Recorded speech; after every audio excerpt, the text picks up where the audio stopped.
మీ business ఏదైనా మీ ఊర్లో promotion చేయాలంటే అది సుమన్ టీవీతోనే సాధ్యం. ఇప్పుడే సంప్రదించండి.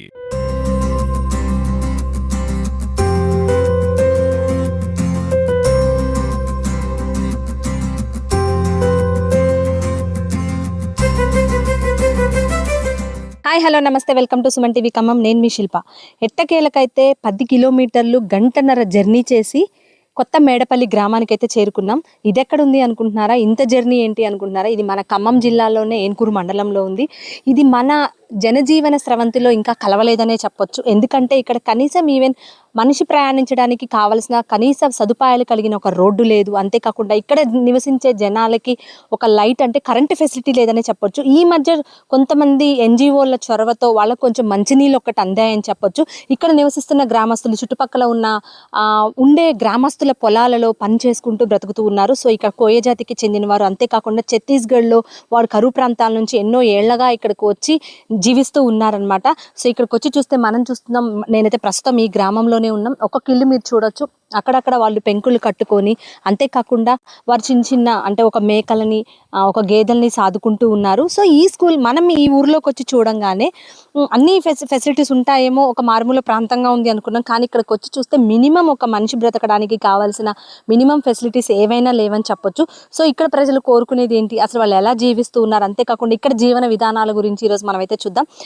సో మనం అంటే ఇప్పుడు ఈ రోజుల్లో ఉన్న రోజుల్లో చూడొచ్చు, చిన్న పిల్లల దగ్గర నుంచి పెద్దవాళ్ళ వరకు కరెంట్ లేనిదే నిజంగా మనం ఇంట్లో అయితే ఎంత అవస్థపడుతూ ఉంటాం మన అందరికీ తెలిసిందే. సో ఇక్కడ ఈ ప్రజలు నైట్ టైంలో, అంతేకాకుండా అడవి ప్రాంతం, సో ఎలాంటి విషపురుగులు ఉంటాయి, విష జంతువులు వస్తాయో తెలియదు. ఇలాంటి ప్రాంతాల్లో పిల్లలు అయితే చిన్న చిన్న పిల్లలు తిరుగుతూ ఉన్నారు. అంతేకాకుండా వాళ్ళ జీవన విధానాలు అసలు ఏంటి, ఇక్కడ వాళ్ళ పరిస్థితి ఏంటి అనేది ఇక్కడ కొంతమందిని అడిగి తెలుసుకుందాం. అంతేకాకుండా ఈ రోజు ఇక్కడ గ్రామంలో స్పెషాలిటీ ఏంటి అంటే, ఒక చిన్న పాప బర్త్డే సెలబ్రేట్ చేసుకోవడానికి వచ్చింది. సో వాళ్ళ సెలబ్రేషన్స్ కూడా చూద్దాం. అంతేకాకుండా అసలు వాళ్ళకి ఎందుకు ఇక్కడికి వచ్చి బర్త్డే సెలబ్రేషన్ చేసుకోవాలి అనిపించింది, ఆ అంశాల గురించి కూడా మనమైతే గ్రామం చూస్తూ మాట్లాడుకునే ప్రయత్నం అయితే చేద్దాం. సో ఒక్కసారి మనమైతే ఈ గ్రామాన్ని చూద్దాం. మీరు చూడొచ్చు, అంటే ఏదైనా మనం వాల్స్ లేకుండా వాళ్ళు మన ఏదైనా ఒక ట్రైబల్ ఏరియా అనే కూడా చెప్పొచ్చు అనమాట. అలానే వీళ్ళు కూడా నివసిస్తూ ఉన్నారు. సో ఏదైతే ఉంటాయో మనం సరౌండింగ్స్, వాళ్ళు కూడా కట్టెలతో ఒక వాల్లాగా నిర్మించుకొని అక్కడే ఉంటున్నారు. సో చిన్న చిన్నగా పెంకుటిల్లు వేసుకొని మట్టితో వాటిని స్లాబ్స్ చేసుకొని ఉన్నారు. వాళ్ళకి కావాల్సిన కూరగాయలు వాళ్ళే పండించుకుంటూ ఉంటారంట. ఈవెన్ ఏదన్నా అత్యవసరం అయితేనే. అంతేకాకుండా ఇక్కడ 60కి పైగా కుటుంబాలు నివసిస్తున్నాయంటే నిజంగా మనం నమ్మలేము. 60కి పైగా కుటుంబాలు ఉన్నాయని చెప్తున్నారు. అంతేకాకుండా ఎన్జిఓలు చెప్పిన సమాచారం ఏంటి అంటే, ఆ 60 కుటుంబాలలో కూడా 10 నుంచి 15, 20 మంది ప్రెగ్నెంట్ అయిన వాళ్ళు కానివ్వచ్చు, బాలింతలు కానివ్వచ్చు, ఒక 20 మంది వరకు ఉంటారంట.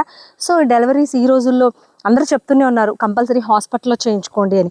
సో మరి వీళ్ళు ఇంత దూరం జర్నీ చేసి అసలు వెళ్ళి కనీసం చెకప్స్ చేయించుకుంటున్నారో లేదో అనేది కూడా తెలియదు. అంటే ప్రతి ఊరిలో ఒక గవర్నమెంట్ హాస్పిటల్, అంతేకాకుండా మనం ప్రాథమిక కేంద్రాలు కూడా ఏర్పాటు చేస్తూ ఉంటారు. సో ఈవెన్ ఇక్కడ ఏదైనా జ్వరం వచ్చినా గబుక్కుని వెళ్తే ఒక టాబ్లెట్ ఇచ్చేది కూడా లేదు. సో ఇలాంటి ఫెసిలిటీస్ వీళ్ళు ఎలా జీవిస్తున్నారో తెలుసుకుందాం పదండి.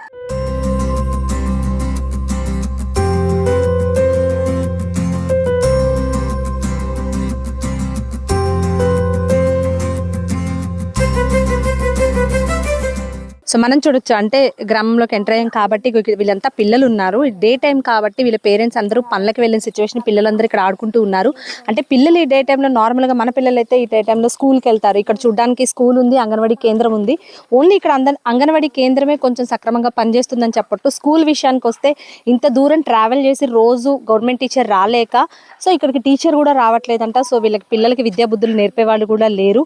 సో అంటే మనకి ఈ ఏజ్లో పిల్లలకి కంపల్సరీ స్టడీ అవసరం అని అందరికీ తెలిసిందే.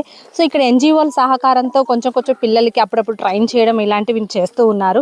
అంతేకాకుండా వీళ్ళ పరిస్థితి చూస్తే మనం చూడొచ్చు, ఈ టైంలో వీళ్ళు ఆడుకుంటూ ఇక్కడెక్కడే తిరగడం, వాళ్ళ పేరెంట్స్ వెళ్ళినప్పుడు వీళ్ళందరూ కలిసి, ఇంకా చిన్న చిన్న పిల్లల్ని అయితే వాళ్ళ అక్కలు వాళ్ళే పిల్లలు వాళ్ళ పేరెంట్స్ కూలి పనికి వెళ్తే వాళ్ళే చూసుకుంటూ ఉన్నారనమాట. సో ఇక్కడ సిచ్యువేషన్ అయితే మనం చూసాం.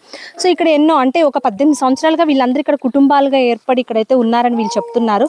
సో వీళ్ళందరూ అసలు ఎక్కడి నుంచి వచ్చారు, అంతేకాకుండా అసలు మినిమం అసలు వీళ్ళ రిక్వైర్మెంట్స్ ఏంటి, అంతేకాకుండా వీళ్ళు అసలు వాళ్ళు రెగ్యులర్గా చేసుకునే వర్క్, వాళ్ళ జీవన విధానం. ఇక్కడ ఉండే మన శ్రీనివాసరావు గారు ఎన్జిఓ గారు ఉన్నారు, వారిని అడిగి కొన్ని డీటెయిల్స్ తెలుసుకుందాం. హాయ్ అండి.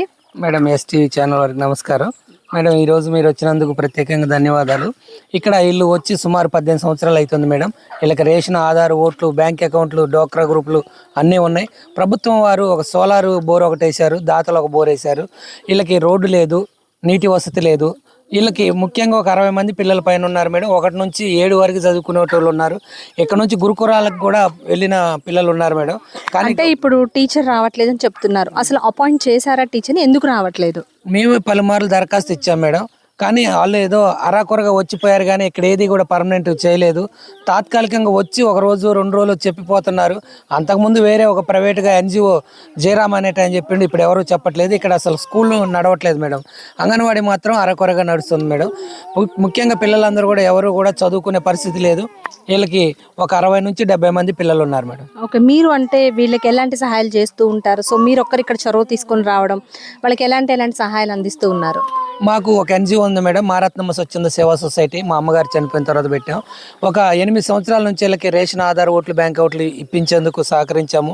ఇక్కడ వీళ్ళకి అటవీ హక్కుల చట్ట ప్రకారం వీళ్ళు జీవించేందుకు కోర్టు నుంచి ఆదేశాలు కూడా తెచ్చాము. అందువల్ల ఇక్కడ అటవీ శాఖ అధికారులు కూడా వీళ్ళు ఏం అంటలేదు. కానీ వీళ్ళకి ముఖ్యంగా పాఠశాల లేదు, రోడ్లు లేవు. ఇవి మీ ద్వారా ప్రభుత్వానికి తెలియజేయాలని కోరుకుంటున్నాం మేడం. ఓకే, అంతేకాకుండా ఇప్పుడు చాలా మంది చెప్తున్నారు 60 కుటుంబాలు ఉంటాయని చెప్తున్నారు. అంతేకాకుండా అందులోకి 20 మంది చిన్నపిల్లలు, బాలింతలు కానివ్వచ్చు, ప్రెగ్నెన్సీ వాళ్ళు, లేడీస్ కానీ ఉన్నారు. మరి వాళ్ళకి సదుపాయంలో మందులు అందించడం కానివ్వండి, వాళ్ళకి ఏదైనా ఎమర్జెన్సీ అయితే ఎటు వెళ్తారు, ఎలా వాళ్ళని మేనేజ్ చేసుకుంటారు? వాళ్ళకి ఎటువంటి ఎమర్జెన్సీ అయినా కానీ వైద్య సౌకర్యం అయితే అందట్లేదు మేడం. ఇక వీళ్ళు కొంతమంది జోలె కట్టుకొని పోవటం, కొంతమందికి బండ్లు ఉంటే వాటి మీద తీసిపోవటం, సైకిల్ మీద తీసిపోవటం ఇలా ఉంటుంది. ఎక్కువ శాతం వీళ్ళు ఈ ప్రభుత్వ మందుల మీద ఆధారపడకుండా చెట్ల పసర్లు, చెట్ల మందుల మీద ఆధారపడి ఉంటున్నారు. ఓకే, అంటే ఇంకా చాలా ఇయర్స్ మనం ముందుకెళ్తున్నాం కాకుండా ఇక్కడికి వచ్చి చూస్తే ఇంకా చాలా ఇయర్స్ బ్యాక్ వెళ్ళామనే మనకి తెలుస్తుంది అనమాట. సో మీ చొరవతో ఈ కొన్ని అయితే వాళ్ళకి జరుగుతూ ఉన్నాయి. సో వాళ్ళకి కంపల్సరీ వాళ్ళకి మెయిన్ రిక్వైర్మెంట్స్ కావాల్సింది అంటే ఎమర్జెన్సీగా ఏం కావాలి అంటే ప్రభుత్వం వారిని మీరు ఏం కోరుతారు? ప్రస్తుతం అయితే రోడ్డు వసతి కావాలి మేడం. అదేవిధంగా వీళ్ళకి విద్యుత్ లేదు కాబట్టి సోలార్ ద్వారాగైనా సరే ఇలా ప్రతి ఒక్కరికి విద్యుత్ ఏర్పాటు చేయాలి. ముఖ్యంగా స్కూల్ ఏర్పాటు చేయాలి మేడం. మనం ఎంత సంపాదించినా విద్య, వైద్యం అనేది చాలా ముఖ్యం మేడం. కాబట్టి ఈ విద్య, వైద్యం అనేది ముఖ్యంగా అందాలని మేము మీ ద్వారా రిక్వెస్ట్ చేస్తున్నాం మేడం. ఓకే, వీళ్ళకి జీవనాధారం ఏంటండి? అంటే ఎలా బ్రతుకుతారు? డబ్బులు ఏదైనా కొనుక్కోవడం, సరుకులు అలాంటివి ఎక్కడ తెచ్చుకుంటారు? వీళ్ళు చుట్టుపక్క పొలాలు ఉన్న రైతులు వచ్చేసి పొద్దున్నే 6 గంటలకు కూలీ తీసిపోతే సాయంత్రం 6 తర్వాత పంపిస్తారు మేడం. మన వాళ్ళకి ఇచ్చినంత కూలీ వేస్తారు. అదే మన ప్రాంతంలో ఉన్న వాళ్ళు కూలీ పోతే 10 గంటలకు పోయి సాయంత్రం 5-6 దిగుతారు. కానీ వీళ్ళు ఉదయమే 6-7 గంటలకు పోయి సాయంత్రం 6 దాకా చేస్తారు. వీళ్ళకి అదే కూలీ ఇస్తారు. ఇక్కడ ఆ కూలీ మీద చుట్టుపక్కల రైతులకు వెళ్ళి దాని మీద ఆధారపడి బ్రతకడం జరుగుతుంది మేడం. నాకే ఏనుకూరు నుంచి ఇక్కడికి వస్తే 1.5 గంట పట్టింది.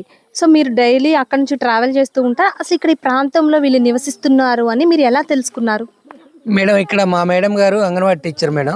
ఆమెకి సిడిపిఓ అప్పట్లో ఉన్న ధనలక్ష్మి గారు అనేట ఆమె వీళ్ళకి చుక్కలు వేయాలి, మిజిల్స్ వేయాలని పంపించారు. ఆమెను దింపి వచ్చే క్రమంలో వీళ్ళ యొక్క పరిస్థితి చూసి మేము ఒక ఎన్జిఓ ఉంది కాబట్టి ఎన్జిఓ ద్వారా మీలాంటి దాతల ద్వారా బియ్యం, పాత బట్టలు తీసుకొచ్చి ఇస్తూ ఉండేవాడిని మేడం.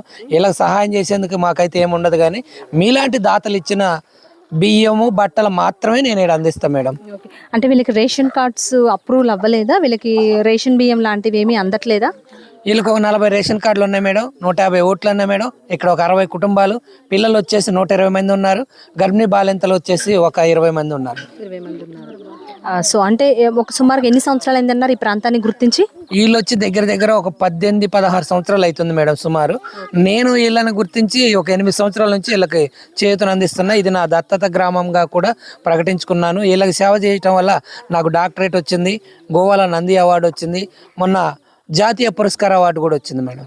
ఓ నిజంగా, అంటే మీలాంటి వాళ్ళు ఎంతో మనకి ఇన్స్పిరేషన్ అనమాట. అంటే ఎవరో వస్తారు ఏదో చేస్తారు అని చెప్పుకునే దానికంటే మనం ఒక ముందు అడిగేస్తే తర్వాత ప్రభుత్వం వారు ఏదైనా సహాయం అందిస్తే మీరు ఆ లెవెల్లో నెక్స్ట్ వీళ్ళని ఆదుకోవచ్చు అనే మంచి ఉద్దేశంతో ఇదంతా చేయడం జరిగిందంటారా? అవును మేడం, కేవలం దాతల సాయంతో మేము నడుపుతున్నాం మేడం. ఇప్పటి వరకు అయితే మాకు చేయటానికి కూడా మాకేమీ లేదు. మీలాంటి వాళ్ళు కూడా ఒకసారి వచ్చి చూసిపోయారంటే వాళ్ళు పుట్టినరోజు వేడుకలు, అదేవిధంగా పెళ్లి రోజు వేడుకలు ఇక్కడ ఇలా భోజనాలు పెడుతూ ఈ విధంగా చేస్తున్నారు. త్వరలో ఈ గ్రామాన్ని గుర్తించి రోడ్డు, కరెంటు వసతి కల్పించాలని కోరుతున్నాం madam. Okay, thank you so much అండి. ఈరోజు బర్త్డే సెలబ్రేషన్స్ అంటే ఈ పిల్లలతో జరుపుకోవాలి ఒక మంచి ఉద్దేశంతో మన ఖమ్మం నుంచి వచ్చారనమాట. సో వాళ్ళని అడిగి అసలు ఎందుకు ఇక్కడ బర్త్డే సెలబ్రేషన్ వాళ్ళకి చేసుకోవాలనిపించింది అనేది తెలుసుకుందాం. దానికంటే ముందు మన హస్విక ఇక్కడ బర్త్డే ఈరోజు సెలబ్రేట్ చేసుకుంది. సో తనకి మన సుమన్ టీవీ ద్వారా పుట్టినరోజు శుభాకాంక్షలు తెలుపుతున్నాం.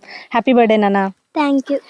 ఓకే, సో మనతో పాటు ఉన్నారు వాళ్ళ mother, OBC state wise chairman Harika గారు ఉన్నారు మనతో పాటు. వీళ్ళు ఖమ్మం నుంచి ఇక్కడ వాళ్ళ పాప బర్త్డే సెలబ్రేట్ చేసుకోవడానికి వచ్చారు. తను కూడా అంటే ఒక లీడర్గా, యాజ్ ఏ లీడర్గా అసలు ఇక్కడ ఎందుకు సెలబ్రేట్ చేసుకోవాలని తనకు అనిపించింది అనేది తన మాటల్లో విందాం. Hi madam. నమస్తే అండి. ముందుగా మీరు ఇక్కడ బర్త్డే వీళ్ళతో జరుపుకోవాలి అని మీకు థాట్ రావడం ఉంది చూసారా, నిజంగా దానికి హ్యాండ్స్ ఆఫ్. సో ఎందుకు మీకు అనిపించింది అసలు అలా? అంటే ఇప్పుడే కదండి, మా పాప ఫస్ట్ బర్త్డే నుంచి కూడా మేము ఎవ్రీ ఇయర్ ఎవ్రీ బర్త్డేకి అనాథాశ్రమంలో ట్రస్ట్ ఏదన్నా ఉంటే అక్కడ భోజనాలు పెట్టించడం, పిల్లలతో ఎవరైతే లేని పిల్లలు ఉంటారో వాళ్ళని కూడా నా బిడ్డలకి విలువలు నేర్పిస్తూ ఉంటాను ప్రతి సంవత్సరం కూడా. అమ్మ ఇలా ఇలా మనం ఎదిగి మీరు ఒక స్థాయిలో ఉండి వీళ్ళకి చేయందించాలనేది నేర్పుకుంటూ ఉంటాను యాజ్ ఏ మదర్గా. ఇప్పుడు ఇక్కడికి ఎందుకు వచ్చాను అంటే ఇక్కడ ఈ పిల్లలు ఒక పల్లెటూరు మారుమూల ప్రాంతంలో ఒక కొండ ప్రాంతంలో ఉంటున్నారు, ఇలాగా ఒక 50 నుంచి 100 మంది పిల్లలు ఉంటారు అని చెప్పేసి అంటే అసలు చూద్దాము అసలు వాళ్ళు ఎంత సఫర్ అవుతున్నారు, నా పిల్లలకి కూడా ఒకసారి ఎక్స్ప్లెయిన్ చేసుకోవచ్చు కదా, వాళ్ళకు కూడా విలువలు తెలిసి పెరుగుతారు. నేటి తరం పిల్లలకి మనం నేర్పుకుంటేనే రేపటి తరం బాగుపడుతుంది. ప్రతి బిడ్డ కూడా మంచి స్టెప్ వేయాలి అంటే ప్రతి తల్లిదండ్రి నేర్చుకోవాల్సిన విషయం ఇది. యాజ్ ఏ ఒక లీడర్గా కాదు, ఇది పాలిటిక్స్ కాదు. పాలిటిక్స్లోకి రాకముందు నా బిడ్డ ఫస్ట్ బర్త్డే నుంచి కూడా నేను నా పిల్లలకి లేనితనం నుంచి కూడా ప్రతిదీ పరిచయం చేసుకుంటూ వస్తున్నాను. ప్రతి పరిస్థితి కూడా తల్లి ఇలా అని చెప్పేసి ప్రతి ఒక్క తల్లిదండ్రులు కూడా ఇలా ఈ ప్రాంతాన్ని ఒకసారి గుర్తించాలని కోరుకుంటున్నాను. ఇది ఇక్కడికి వచ్చి రాగానే అసలు పరిస్థితి చూస్తే మీకేమనిపించింది? ఇది ఏన్కూరు మండలంలో లోపలికి ఒక 10 కిలోమీటర్స్ ఉందండి. నిజంగా భయం వేసింది నాకు రావడానికి. కారు కూడా వెళ్ళదు అంటే అక్కడ 2 వీలర్స్ అరేంజ్ చేసుకుని మేము వస్తూ ఉంటే మాకే భయం వేసింది. మొత్తం వాగుంది, స్లిప్ అవుతుందేమో అని చెప్పేసి భయం వేసింది. మేమే ఇలా ఉన్నామంటే వాళ్ళ పెద్దలు ఇంకెంత సఫర్ అవుతున్నారు, ఎవరైనా బిడ్డలు కదా అని చెప్పేసి మేము అనుకున్నాం. తర్వాత ఇక్కడికి రావడంతో చూస్తే అసలు పిల్లలందరూ కూడా ఒక ఫారినర్స్ గాన మన ఇండియాకి వస్తే మనం ఎలా చూస్తాం, వీళ్ళకి అసలు బయట ప్రపంచం ఏమీ తెలియదు. ఇక్కడే తిరుగుతున్నారు. ఒక చదువు కానీ ఏది కూడా పర్ఫెక్ట్గా లేదు. ఉంది, స్టడీ ఉంది, అంగన్వాడీ ఉంది, పర్ఫెక్ట్గా లేదు. కరెంటు కూడా ఫెసిలిటీ కూడా లేదు పిల్లలకి. నిజంగా నాకు ఆశ్చర్యం వేసింది, ఇంత చిన్న పిల్లల్ని ఇంత మారుమూల ప్రాంతాల్లో ఇలా వీళ్ళు ఉండడం అనేది నిజంగా హ్యాట్స్ ఆఫ్.